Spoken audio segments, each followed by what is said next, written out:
Hello and welcome to episode 46 of the Blender and Unity Crash Course. This episode, I needed to think a lot, actually, and go through quite a few things here to get the drops going, but I'll go through it all with you guys right now. So basically, we've got things kind of popping out of the crates. So we need to add rigid bodies to our little drops, colliders. We edited our ignore layer script a bit. Right. We have these either exploding or dropping goodies. Right. And of course our TNT. So let's get into it. So down in scripts, well actually first of all, so on all your pickups, you want to add a rigid body. You want to make sure that your rigid body has continuous collision detection, and use freeze rotation X, Y, and Z, just so that the rigid body doesn't actually bounce around and stuff like that. We don't want to say it's kinematic. We want it to actually be able to move up and down in the world and stuff like that and drop onto other objects.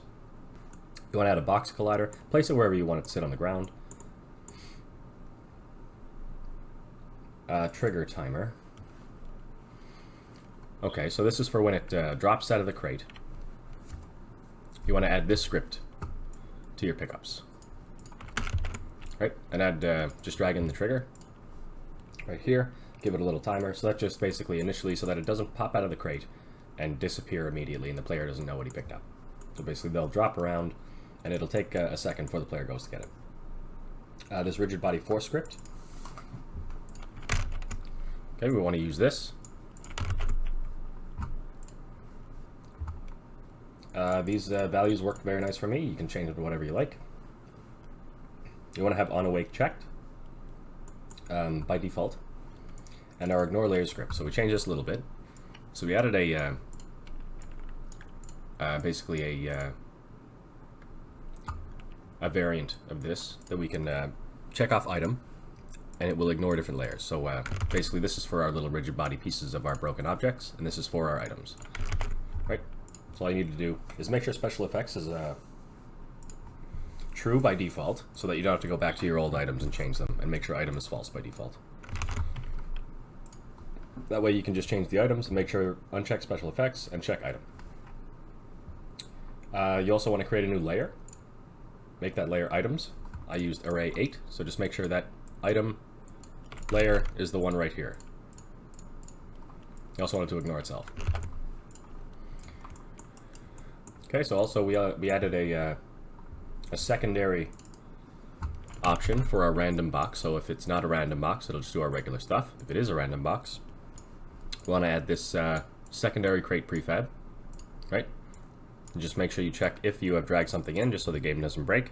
And it will then, basically this is your odds here. So I have a 1 in 3 chance to explode. Yes, a 1 in 3 chance to explode. So you can change this number to whatever you like. Okay, so that'll get the random crate, and then make sure you drag in the new one there. So all I did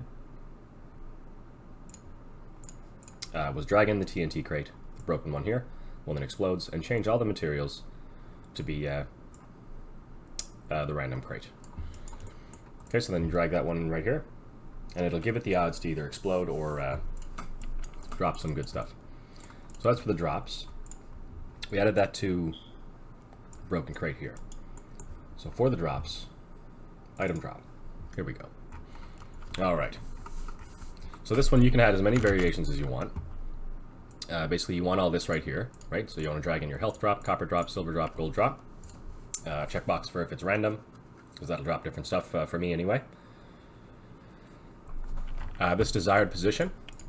You want to use that just in case the box is, we use the origin on the bottom of the box, just in case it tips over, goes upside down. I added this right here, just so it adds almost a value of 1 to my Y position. So they'll be a little bit higher than the position of the box initially when they pop. This will be all your variations. So if it's not a random box, these are my variations. And these are very simple. Right, and if it is a random box, here's my variations here. So I just have some better stuff, basically. Here's all your variations you want to place down here. So this game object array drops. you can set this within each variation. So you can say drops equals new game object array 2. This is how many, you're going to basically tell that array how many it's going to have. So you can change that on the fly. Then you can tell it which item is in each slot, right? So in my particular drop 2 health, I just dropped 2 health on element 0, element 1, right? 2. So come down the line and do that on all your different variations, right? If you have 6, you want to come down, make sure everything's there. And then you just have this one function that will basically be called at the end of each one, and it'll do this. It'll drop the entire game object array that you have set. Basically drop them as items.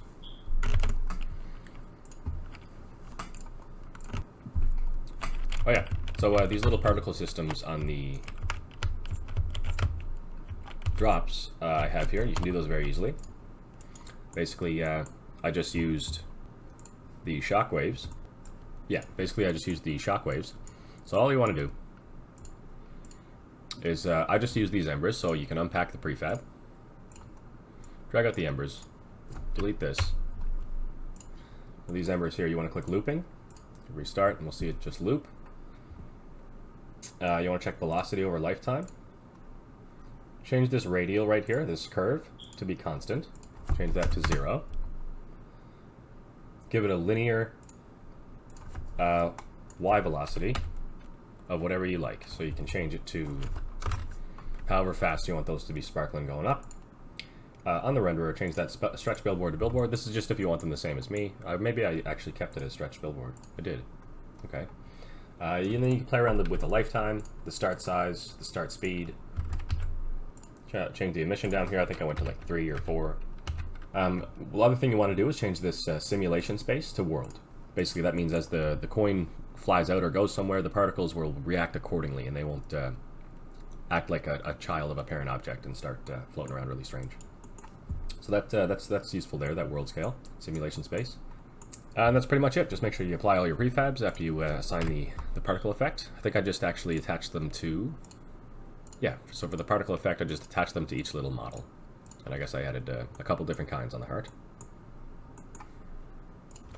Okay, once you have all that, you should be dropping stuff out of these crates.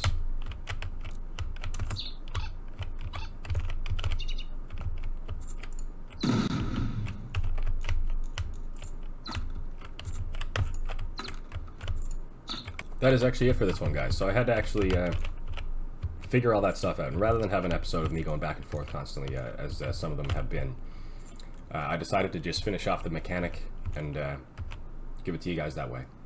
So hopefully that made a lot of sense. Hopefully it's working out for you.